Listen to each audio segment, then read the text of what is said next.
Attends, je te le donne tout de suite.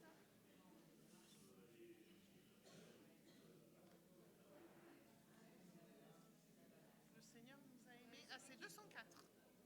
204.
Seigneur, nous te remercions pour cette opportunité que tu nous donnes ce matin, encore une fois, de venir dans ta maison et de te louer, Seigneur.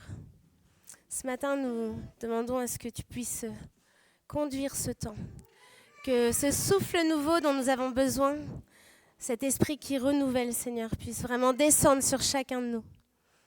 Nous te prions que tu conduises, que tu sois à la tête de ce culte.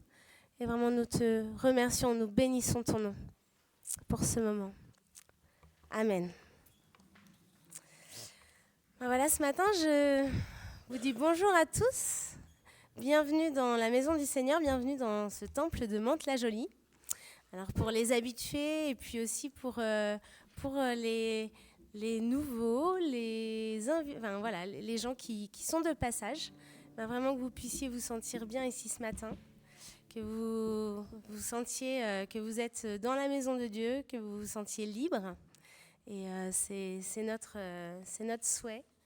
Vraiment bienvenue à vous. Voilà. C'est un nouveau thème qui démarre. On a quelques dimanches là où Arnaud nous a envoyé aux animateurs liturgiques un petit peu les thèmes de ces dimanches. Et c'était que à la suite de Pâques, Jésus ouvre les tombeaux, les différents tombeaux de nos vies. Voilà, parce que il y a des choses en nous qui ont besoin d'être ressuscitées.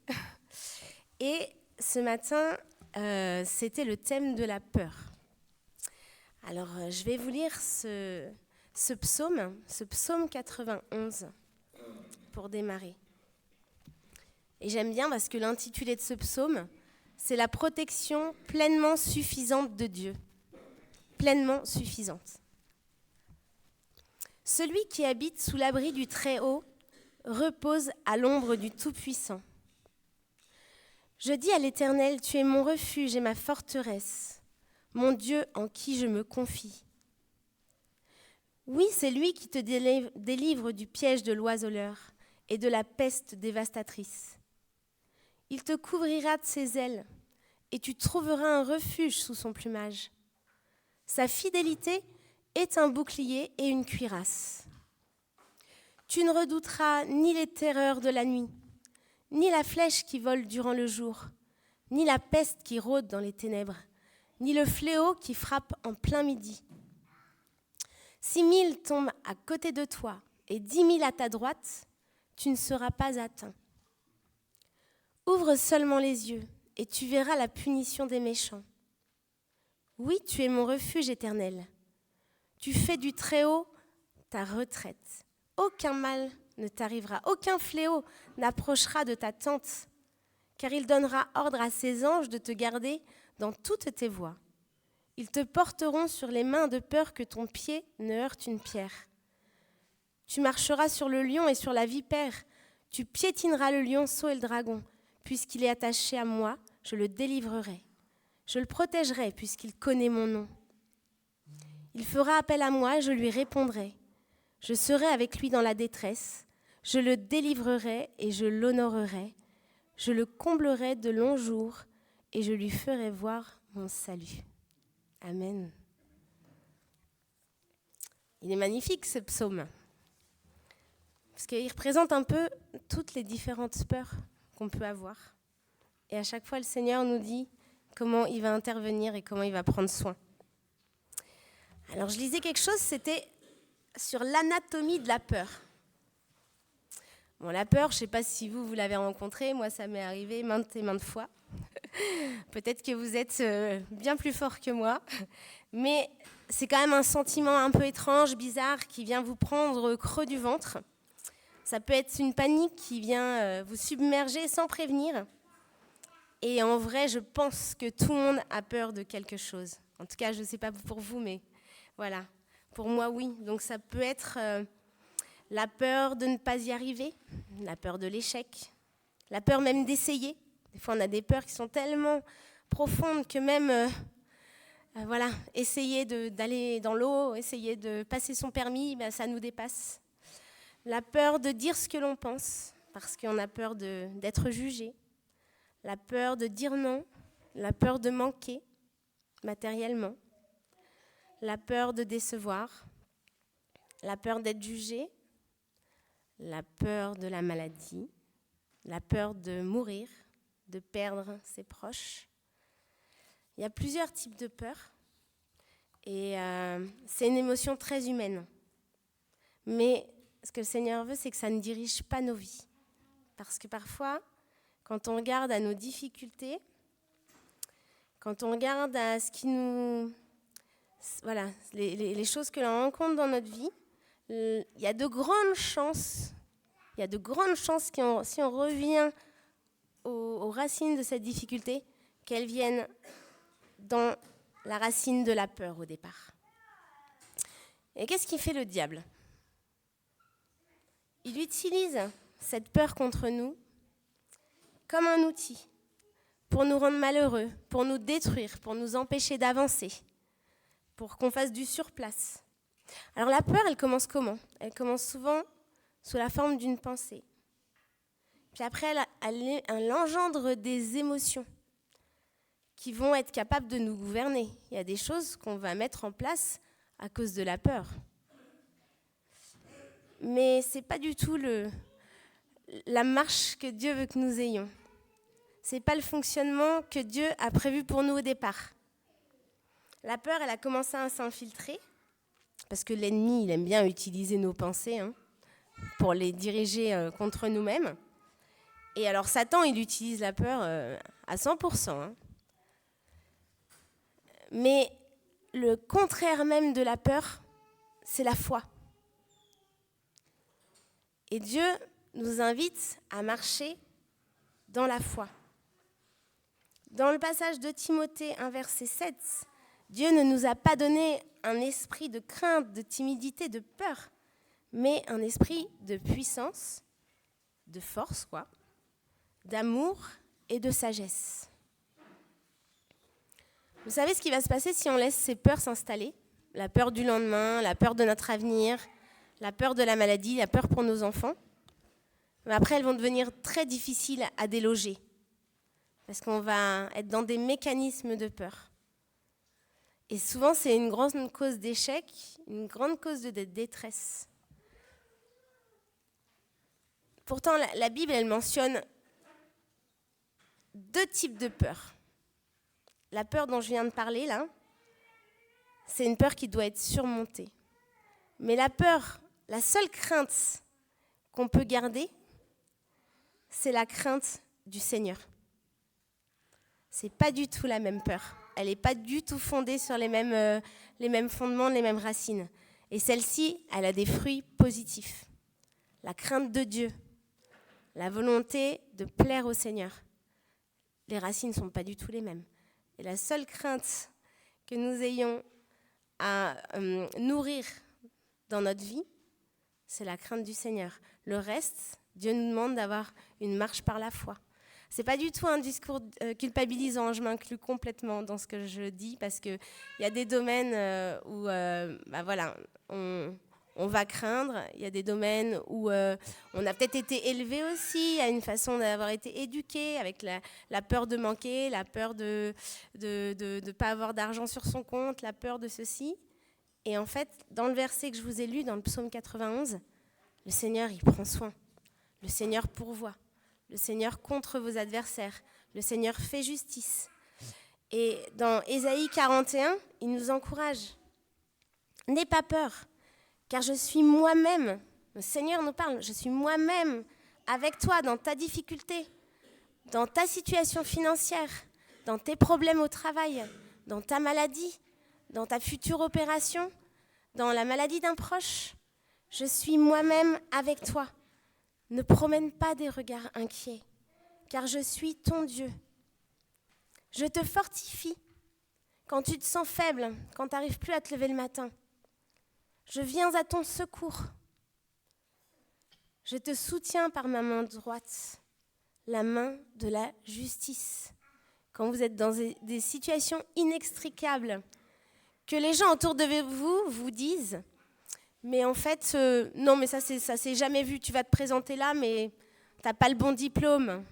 T'as pas la... Non, ce logement, il est que réservé à ceux qui habitent cette ville-là. C'est pas pour... Voilà, vous aurez peut-être des gens qui vont aussi alimenter vos peurs parfois, vos doutes. Des gens autour de vous qui proclament qu'en fait, c'est pas possible. Mais nous, on a le Dieu de l'impossible à nos côtés. Éline, hier, tu m'as encouragée. Éline et Charlélie, ils étaient invités chez nous. Et elle disait qu'il y avait une situation qui était incroyable pour un report elle avait fait des études et il y avait un report de congé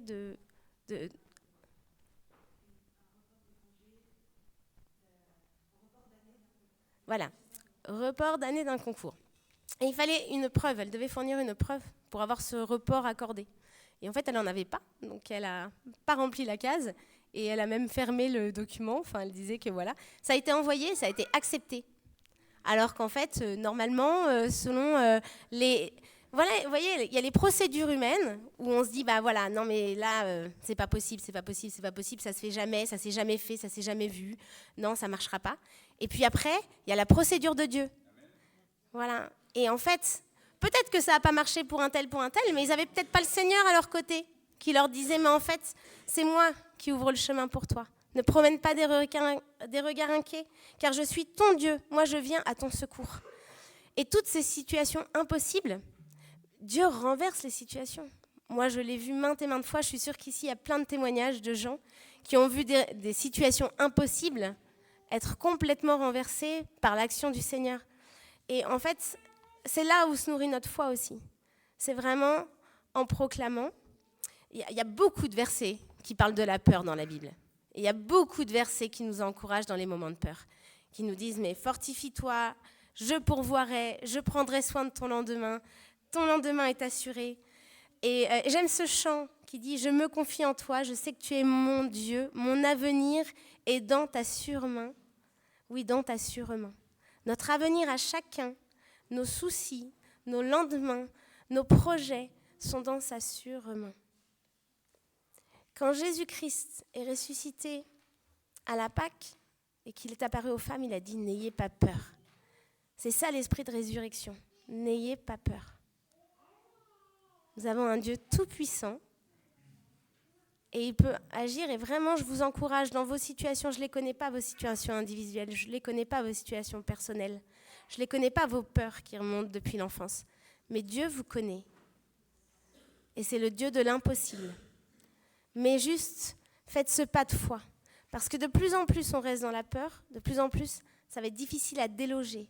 C'est ce que je lisais et je crois que c'est les pas de foi qui transforment aussi notre façon de penser, notre mentalité et qui nous ancrent vraiment dans les possibilités du Seigneur, les possibilités que Dieu a pour nous. Et du coup, nous allons continuer avec ce chant où nous allons proclamer ce en quoi nous croyons, celui en qui nous croyons et qui peut toutes choses. Je crois en Jésus.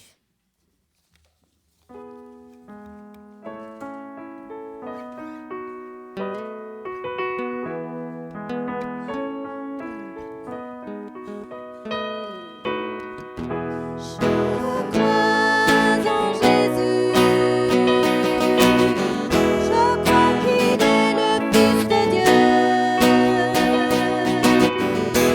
crois qu'il est mort et ressuscité.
Alors hier, nous avons eu notre première réunion de conseil presbytéral avec le nouveau conseil qui a été voté en AG voilà, il y a 2 semaines. Et du coup, nous avons l'habitude de vous faire des petits échos de ce qui se passe durant cette réunion. Et je vais inviter Stancy à vous présenter un peu ce qui s'est dit.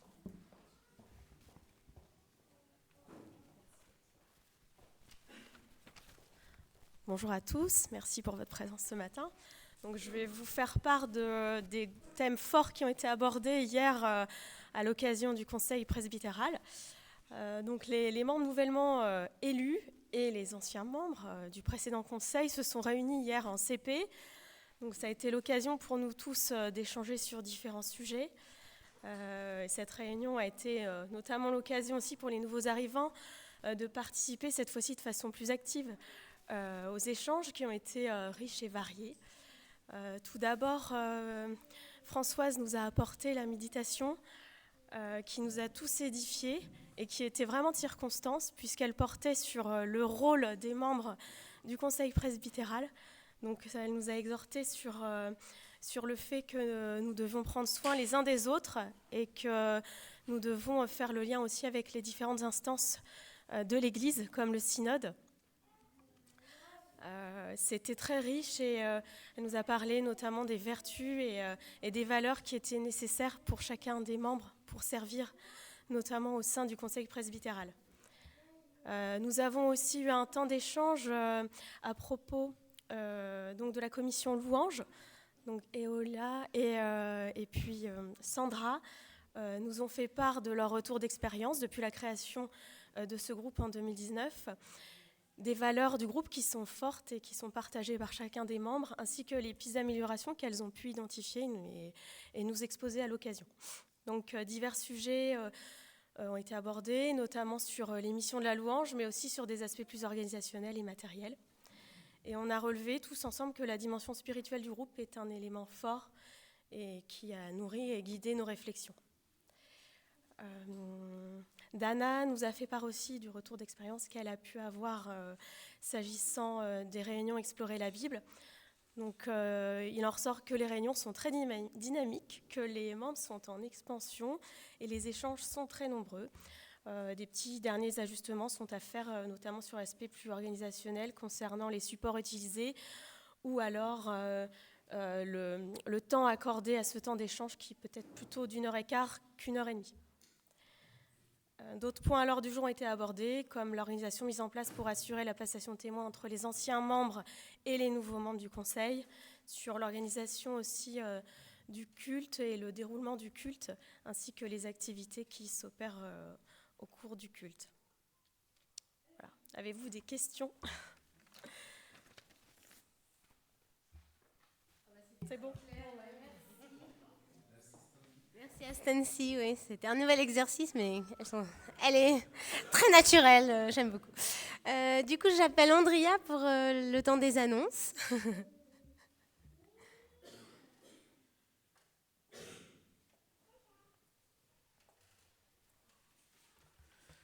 Bonjour à tous, donc du coup, merci Cathy. Je vous rappelle, ça ne va pas être très long. Je pense que Stancy a déjà donné pas mal d'éléments, effectivement, sur ce que la première réunion du conseil presbytéral du coup de ce samedi.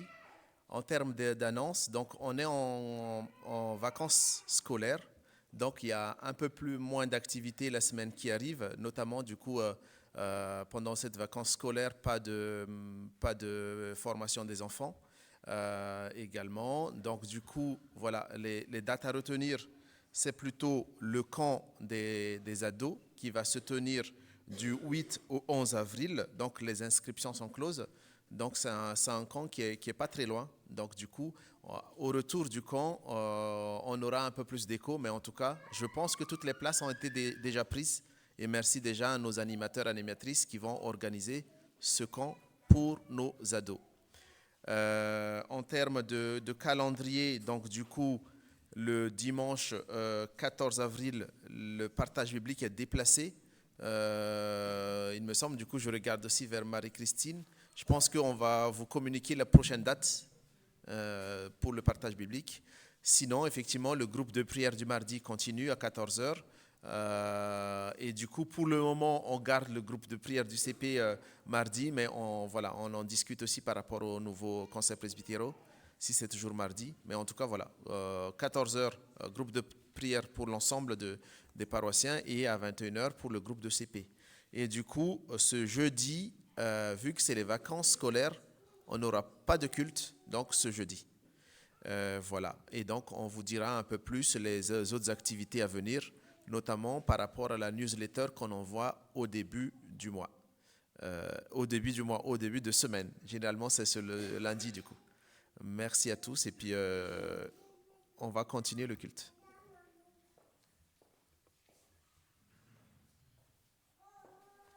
Merci beaucoup, Andrea. Du coup, on arrive dans un temps de joie, parce qu'il y a beaucoup de joie à donner. Voilà comment j'introduis l'offrande, le temps d'offrande. Mais je crois vraiment qu'il y a de la joie dans le don. Et je remercie le Seigneur que cette Église elle puisse aussi bien fonctionner grâce à votre générosité et ce que Dieu met sur votre cœur de donner. Et je vais demander à Manu et Axel, s'il vous plaît, de faire passer les petites bannettes.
On va juste prier pour les offrandes. Ouais, c'est pas grave.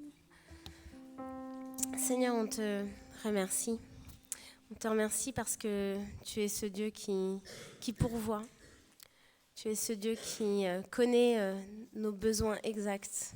Tu connais aussi les besoins de cette Église. Tu connais les besoins de ce temple, Seigneur, et je sais que tu pourvois. Merci pour ces dons, Seigneur. Merci pour la manière dont on va les utiliser. Tu nous donnes vraiment du discernement, de la sagesse, Seigneur. Et vraiment bénis aussi toutes les personnes qui n'ont pas pu donner parce que en besoin financier eux-mêmes, Seigneur. Je te prie vraiment, là aussi, de répondre à leurs besoins, Seigneur. D'entendre leurs cris de détresse et de répondre à ces besoins. Parce que tu es ce Dieu qui a toutes choses entre tes mains et à toi appartiennent l'or et l'argent, Père. Amen.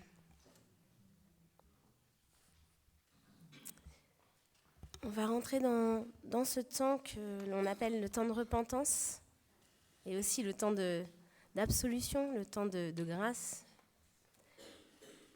J'avais juste ce verset à cœur. Proverbe 28, verset 13. Celui qui cache ses transgressions ne prospère pas. Mais celui qui les avoue et les délaisse, obtient miséricorde. Père, ce matin, nous nous tournons vers toi. Nous voulons être vrais devant toi, Seigneur. Nous voulons être transparents. Nous voulons avouer nos fautes, non pas les couvrir ou les cacher, Seigneur. Mais nous voulons être vrais devant toi et te dire notre péché, chacun, les péchés qui sont dans nos cœurs, Seigneur, qui nous empêchent parfois d'être pleinement en relation avec toi. Ces péchés qui nous mettent sous un joug, qui nous empêche d'être libre en toi. Seigneur, on reconnaît notre nature, celle de la chair, celle qui nous sépare de toi bien souvent. Ça peut être notre incrédulité, nos doutes, notre colère, notre jalousie, notre impudicité, notre haine parfois, notre rancune et tellement d'autres choses, Seigneur. Mais merci, Père, parce que dans toutes ces racines du péché, Seigneur, tu les as vaincues à la croix.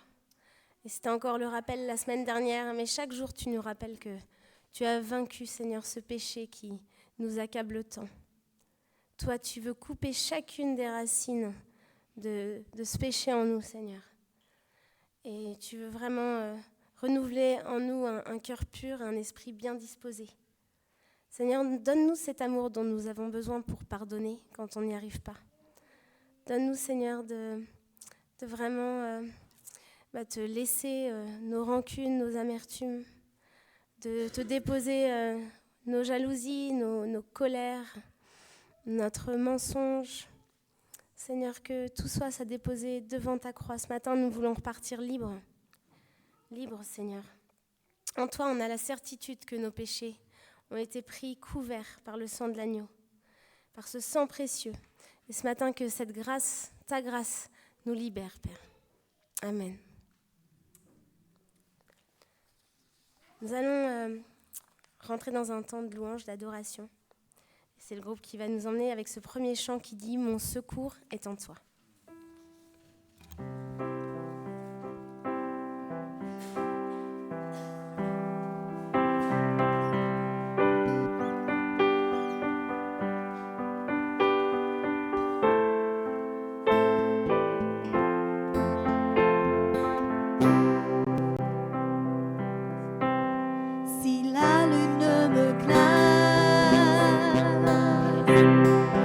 Le soleil me menace.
Merci beaucoup pour ce temps de louange.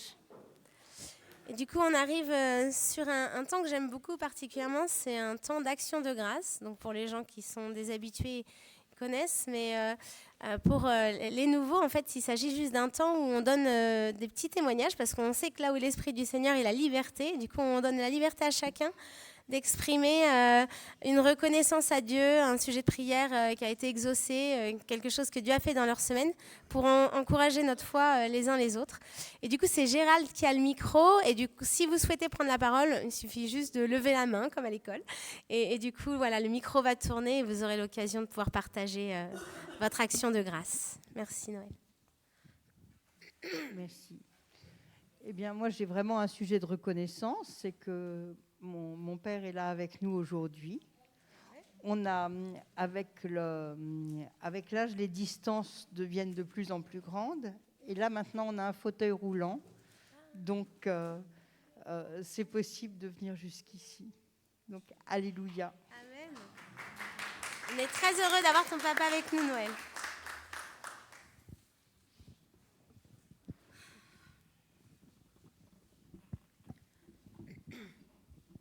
Bonjour à toutes et à tous. En fait, cette semaine, j'allais conduire les enfants à l'école ou j'allais les chercher, je ne me rappelle plus.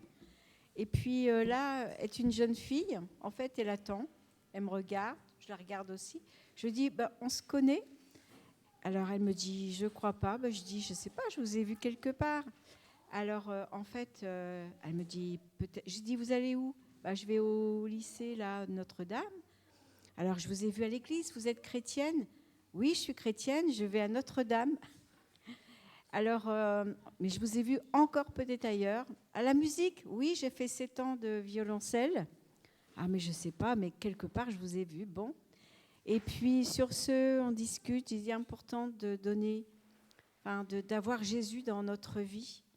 Mais je sentais vraiment, Dieu était au milieu de nous. C'était incroyable, mais c'était un instant magique parce que je sentais vraiment la présence de Dieu.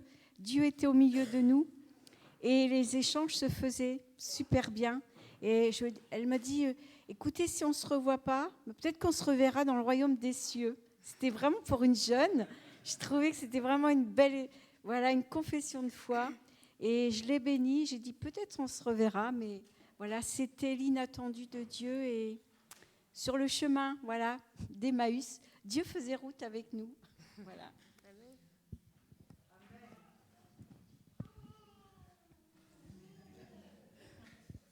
Bonjour à tous et à toutes. Je rends grâce au Seigneur aujourd'hui, comme je suis devant vous. J'ai failli perdre la vie le 30 mars.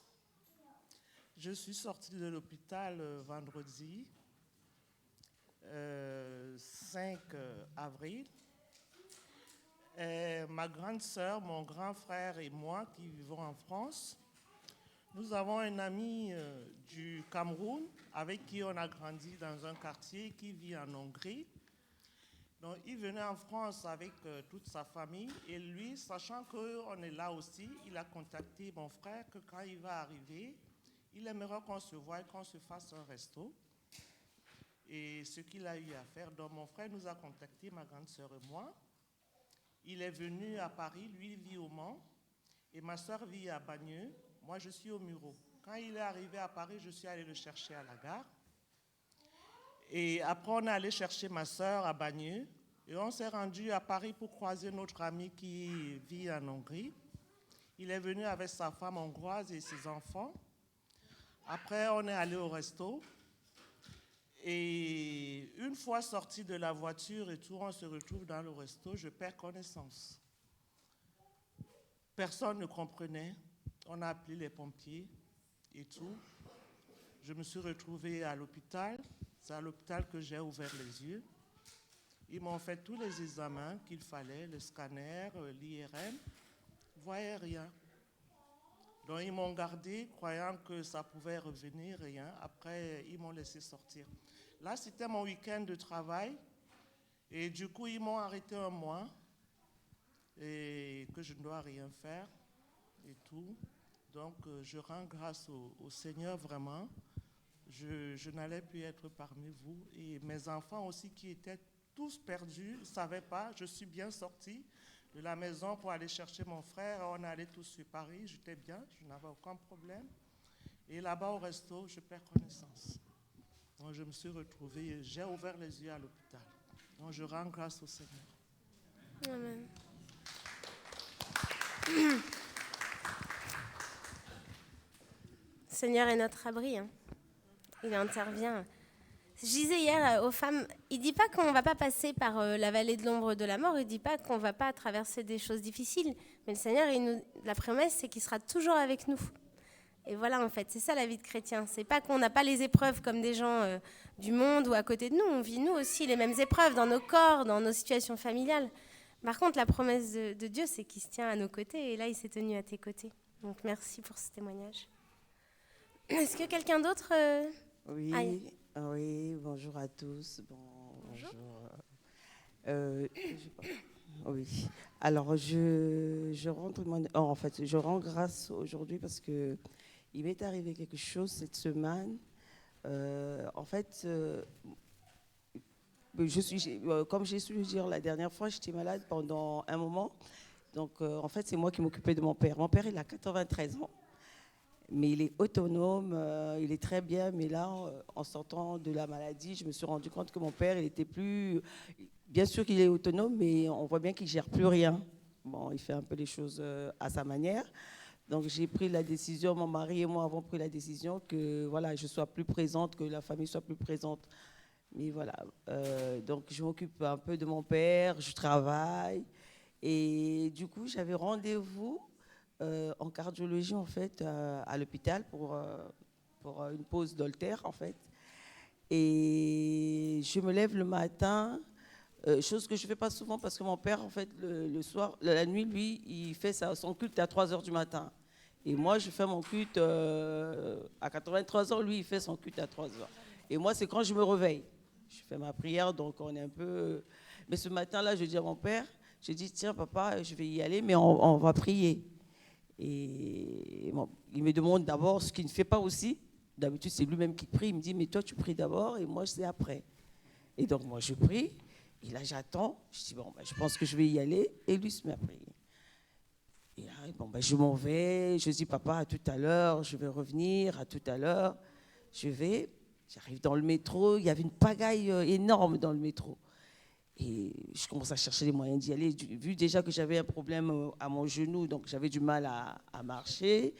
Et j'avais oublié ma carte de sécurité sociale. Donc ma fille est venue pour me donner la carte. Donc c'était vraiment une pagaille. Et j'arrive au métro. Alors là, je ne me rappelle plus quel métro.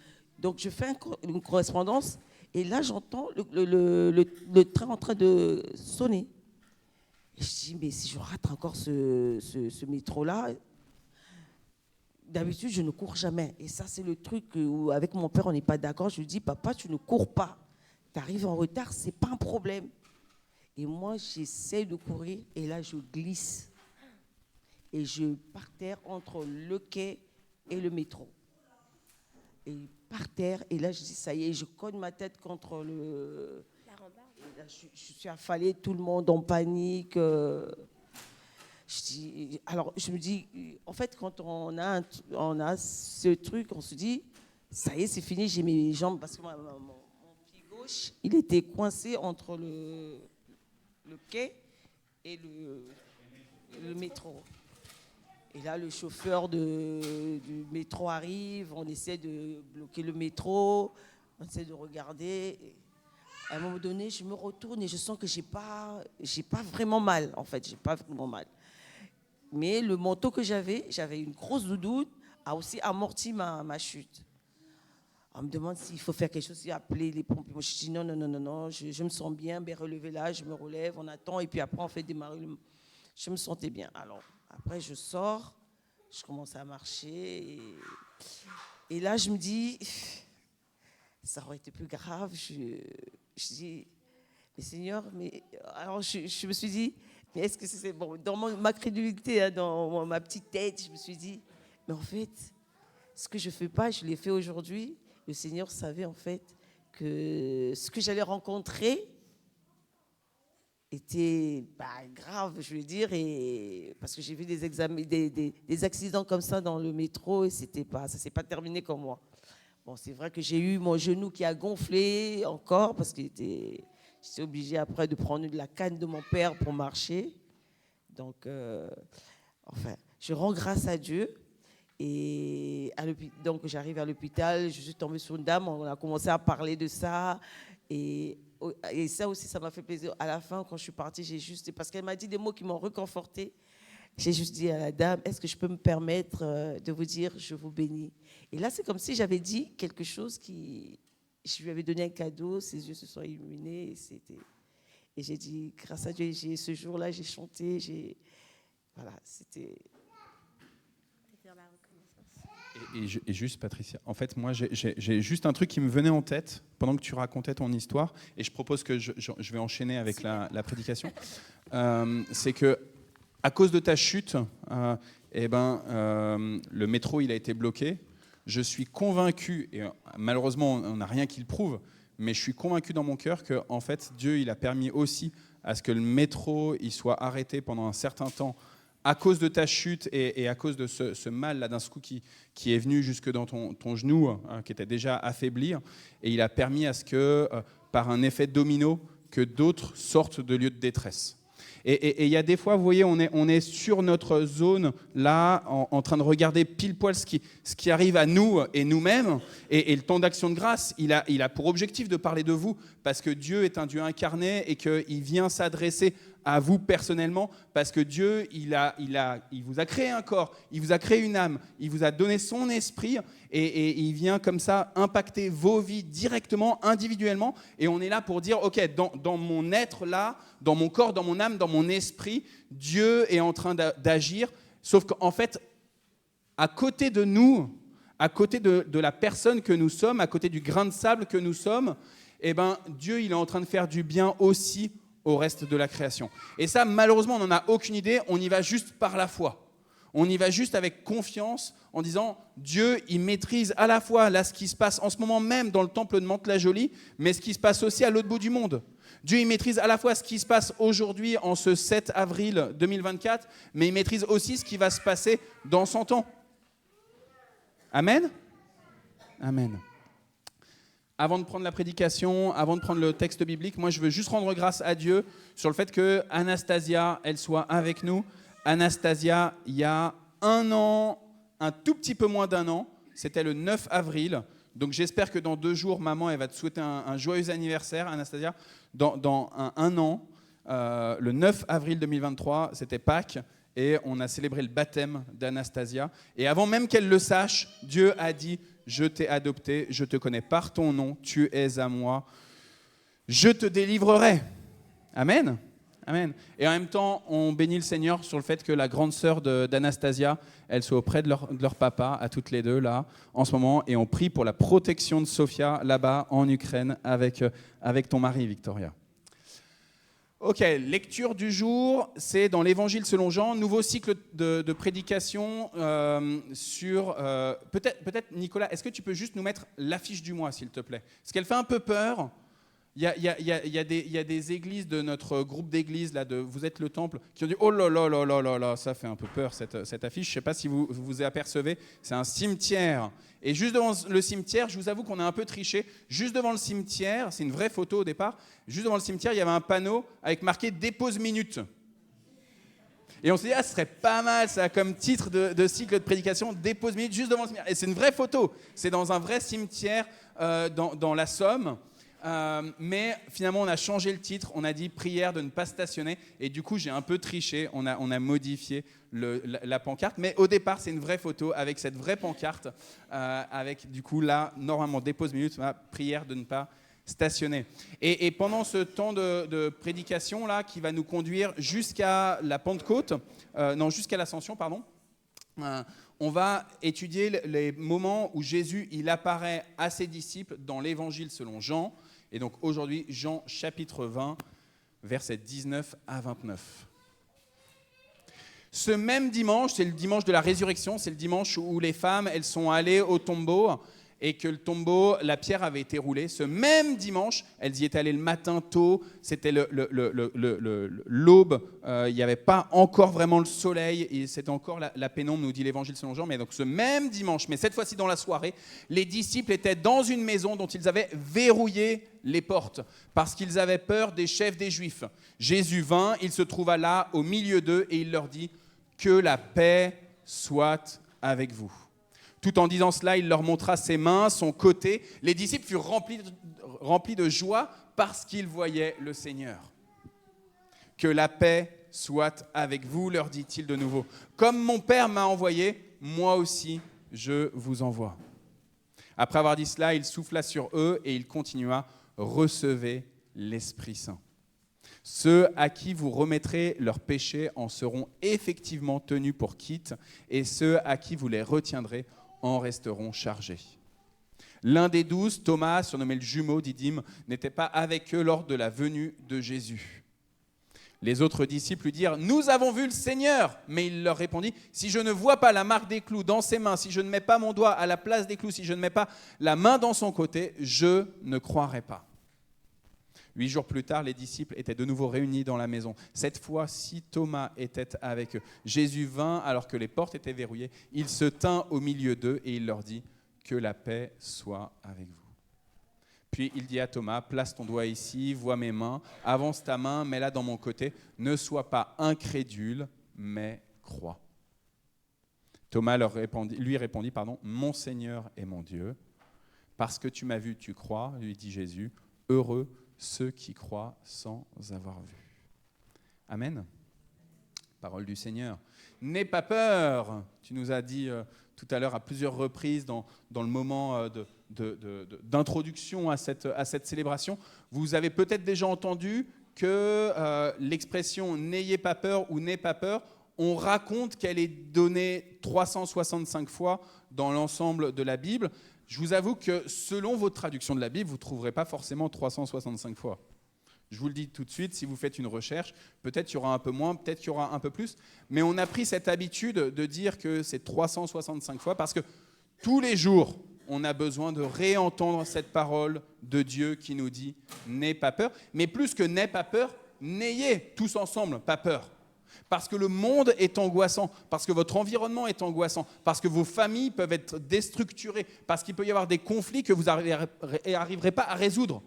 Parce que concrètement, le monde vous veut du mal parce que vous êtes non pas de ce monde, mais du royaume de Dieu. N'ayez pas peur, n'ayez pas peur, j'ai vaincu le monde, dit Jésus. N'ayez pas peur. N'ayez pas peur, n'ayez pas peur. Alors vous avez entendu là dans l'Évangile selon Jean, en fait il n'y avait pas l'expression n'ayez pas peur, il n'y avait pas l'expression n'aie pas peur. Par contre, à 3 reprises, Jésus dit je vous laisse ma paix. Je vous laisse ma paix. Frères et sœurs, quand on est dans des situations de fragilité, d'angoisse, je ne sais pas pour vous, mais je pense que c'est un peu la même que pour moi. Eh ben, vous avez envie de maîtriser votre destin. Vous avez envie de prendre les commandes. Ok, il y a un truc qui ne va pas. Je vais relever les manches et je vais y aller, quoi. Je vais aller au combat. Alors, soit au combat directement, avec mes petites mains, soit au combat en m'acharnant en termes de travail. Par exemple, si avec Isabelle, ça ne va pas bien, vous savez que j'aime bien prendre l'exemple avec Isabelle, si avec Isabelle, ça ne va pas bien, eh ben, dans ma tête, alors, première réaction, ça va être, je me mets en opposition avec elle et je vais bouder.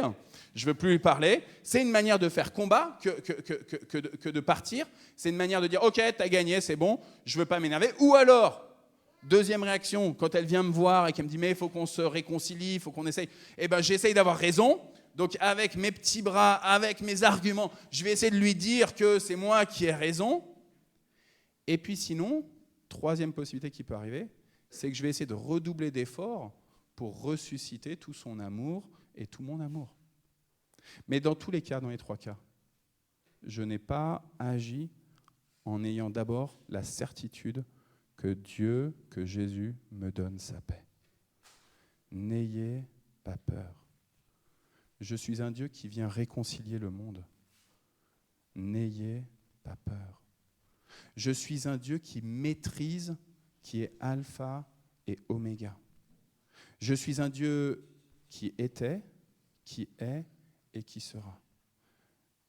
C'est normal quand on vient d'un pays en guerre, comme c'est le cas pour Victoria, d'être angoissé, de voir les bombes arriver sur Kiev, d'être angoissé.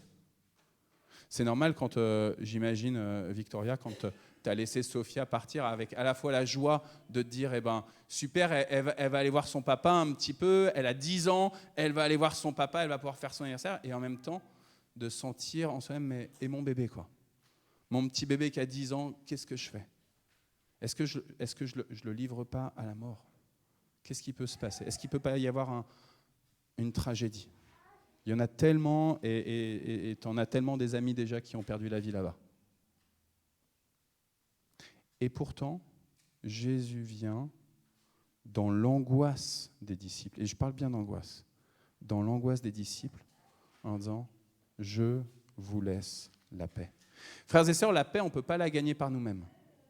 Ça, c'est d'abord une première, et pour moi une excellente nouvelle, c'est que ce n'est pas avec nos efforts, quels que soient nos efforts, que ce soit des efforts en boudant, en vous mettant à côté, que ce soit des efforts en argumentant, en y allant avec vos grandes boxes, que ce soit des efforts en disant « Ok, je vais redoubler d'efforts en moi-même, je vais faire du coaching personnel, du développement personnel, et je vais m'élever et je vais prendre comme ça le dessus en étant tellement empathique et tellement généreux et tellement bon et tellement humble parce que je suis là, parce que je me suis élevé et là mon karma il a grandi, je vais connaître le nirvana, quoi.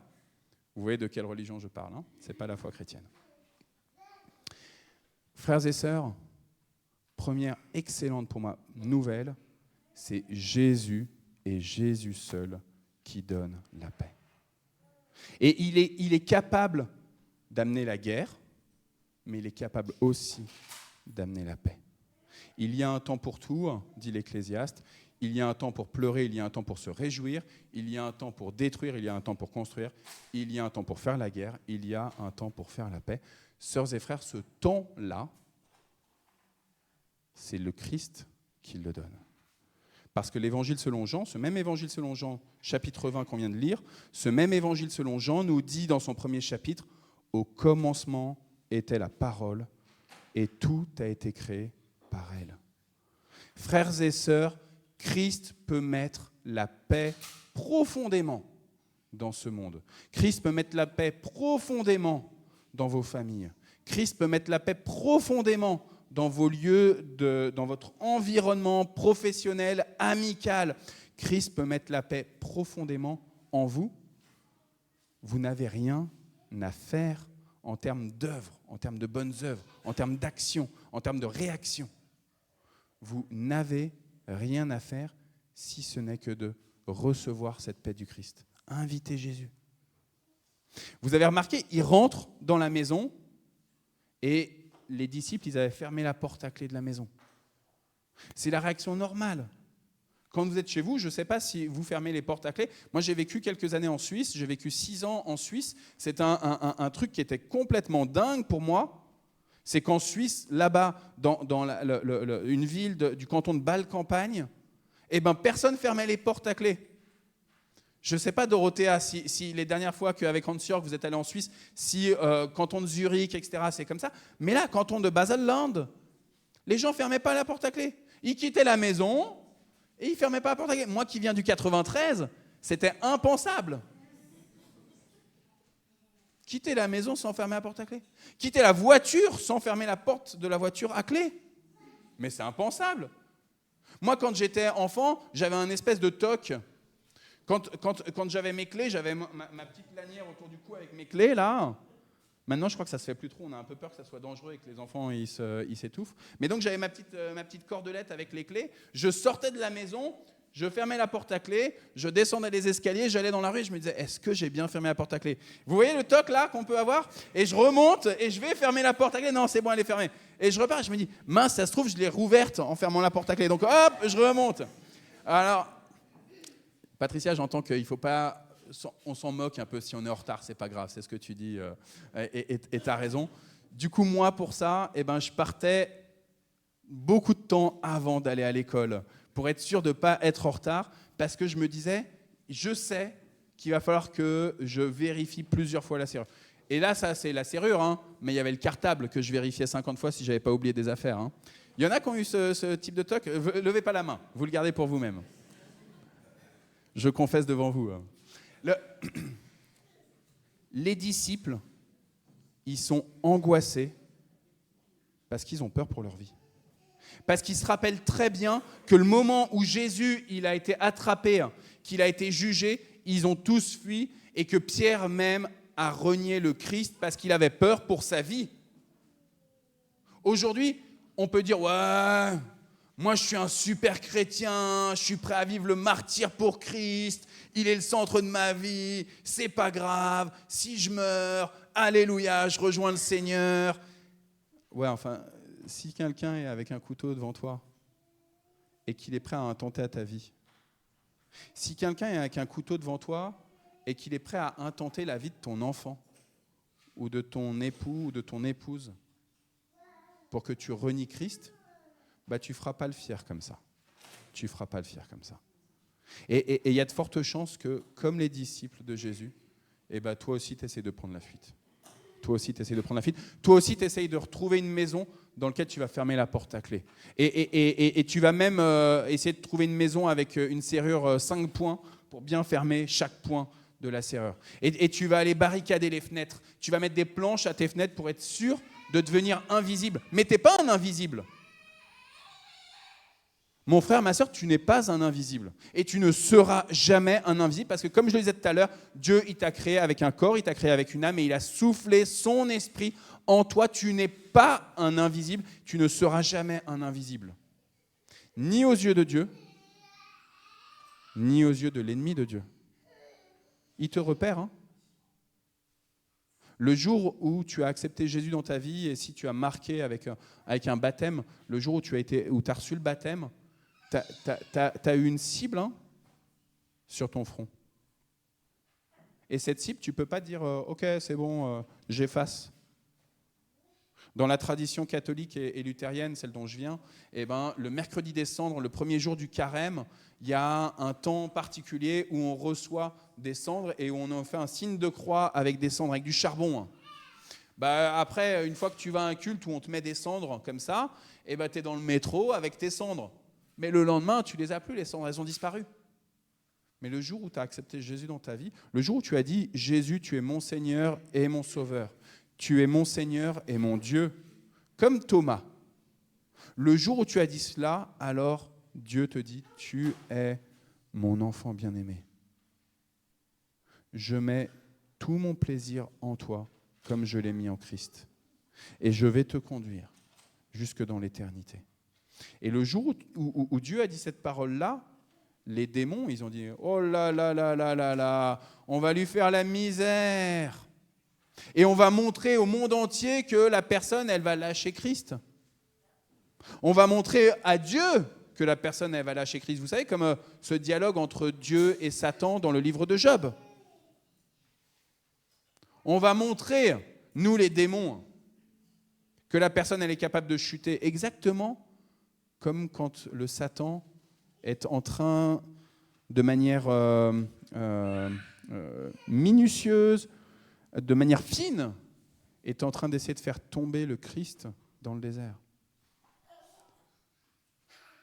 Frères et sœurs, Jésus vous dit, je te laisse ma paix. Je te laisse ma paix. Je te laisse ma paix. Et là, en l'espace d'une semaine, 2 fois le dimanche et 1 fois le dimanche suivant, il redit aux disciples, je vous laisse ma paix. Ma paix. Elle ne dépend pas de vos efforts, je vous laisse ma paix. Et Christ, il veut passer les verrous de nos peurs. Dans les maisons dans lesquelles on est enfermé, dans lesquelles on se barricade, dans lesquelles on se dit on est invisible, Christ nous dit, je suis capable de transpercer les murs et d'apparaître ici. Dans ta maison, Christ veut rentrer et dire, je vous laisse la paix. Alors je ne sais pas s'il faut faire comme en Suisse, d'être en train de dire du coup, allez c'est bon, on peut laisser toutes les portes ouvertes et dire à Satan, il y a Christ ici qui vit, il a dit qu'il laissait la paix, je peux laisser tout ouvert. Je ne sais pas s'il faut faire ça. Mais en tout cas, dans le cœur, dans votre cœur, frères et sœurs, soyez sûrs et certains, Christ, il est ressuscité pour vous laisser la paix. Dans vos angoisses, dans vos familles, dans vos troubles, dans vos querelles comme Isabelle et moi, dans vos couples, ou avec vos enfants, ou vos petits-enfants, dans les moments où on ne se parle plus trop dans les familles, avec des collègues, avec des chefs qui viennent et qui essayent de sans cesse nous écraser. Je vous laisse ma paix. Et il y a besoin que ça rentre. Hein. C'est pour ça que je n'arrête pas de leur dire. Que vous puissiez, tout à l'heure, quand vous allez rentrer chez vous, méditer ce « je vous laisse ma paix ». Que vous puissiez le conserver dans votre cœur, que vous puissiez, comme Marie, quand Marie, vous savez, elle, au moment où elle est enceinte de Jésus, elle se remémore dans son âme tout ce qui est dit. Et puis quand Jésus va naître, quand Jésus va connaître, va arriver comme ça, comme un petit bébé, il va connaître les 1 an, hein, Jésus.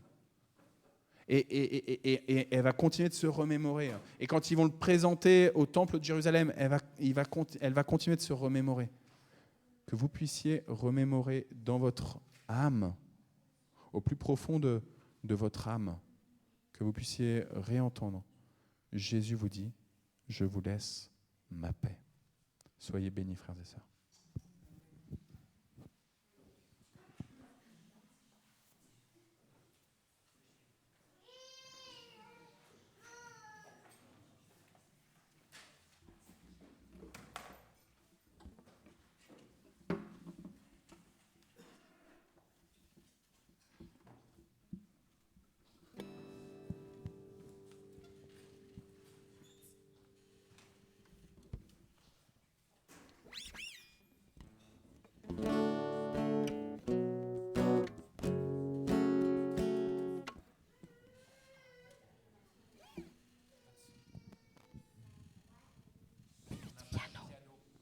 Piano.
Oui, Seigneur, tu es celui qui entend nos requêtes et nous voulons, comme le disait Arnaud, prier pour le monde qui nous entoure, pour notre pays, pour notre jeunesse, Seigneur.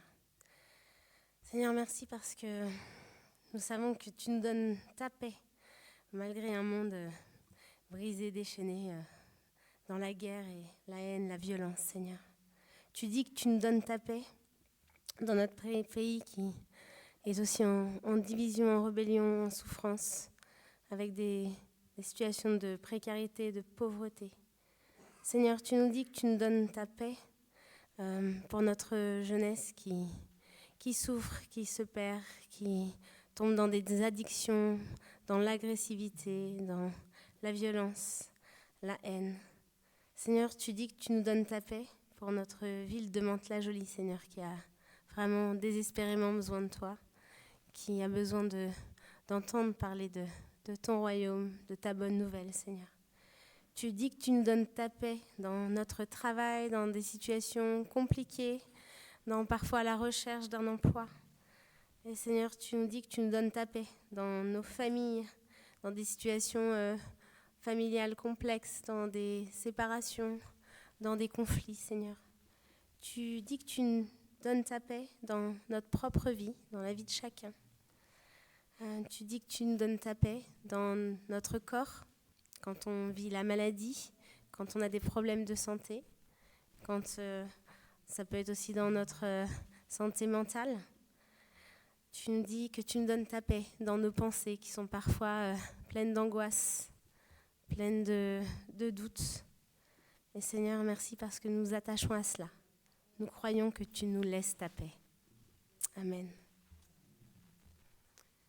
Nous allons faire la prière que le Seigneur nous a enseignée de notre Père.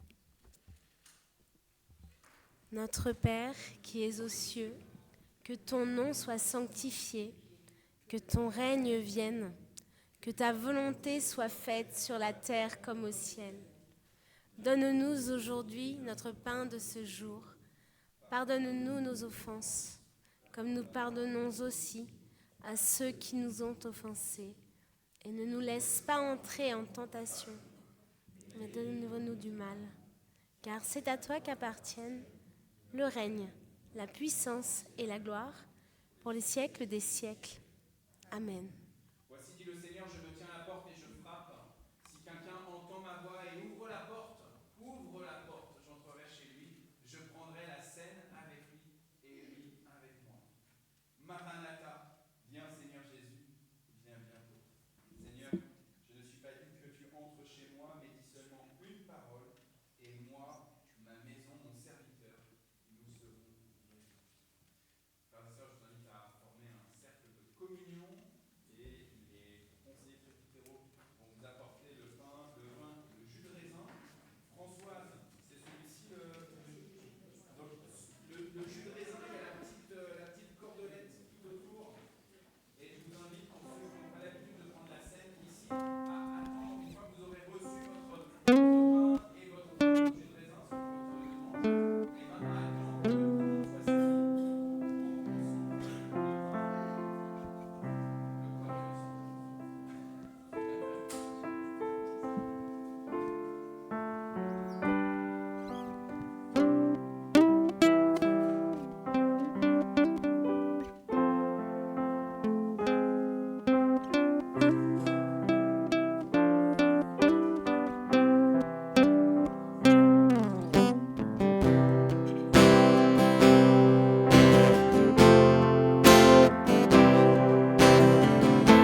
Seigneur m'a donné ceci est mon corps, prenez et mangez.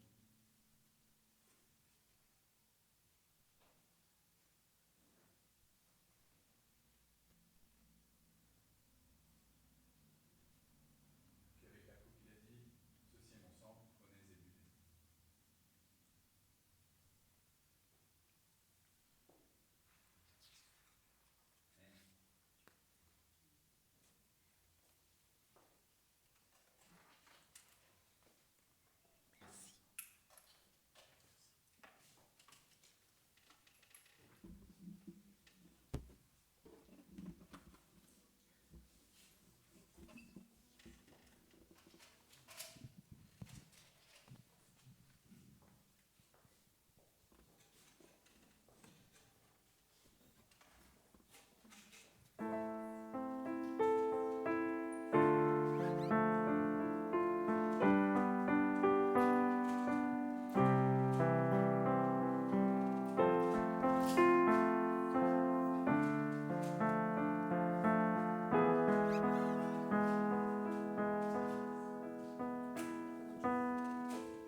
Recevez la bénédiction du Seigneur. Que le Dieu de l'espérance vous remplisse de joie et de paix dans la foi, pour que vous débordiez d'espérance par la puissance du Saint-Esprit. Il vous bénit, celui qui est le Père et le Fils et le Saint-Esprit. Amen.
Bon dimanche à tous et que la paix du Seigneur soit avec vous durant cette semaine.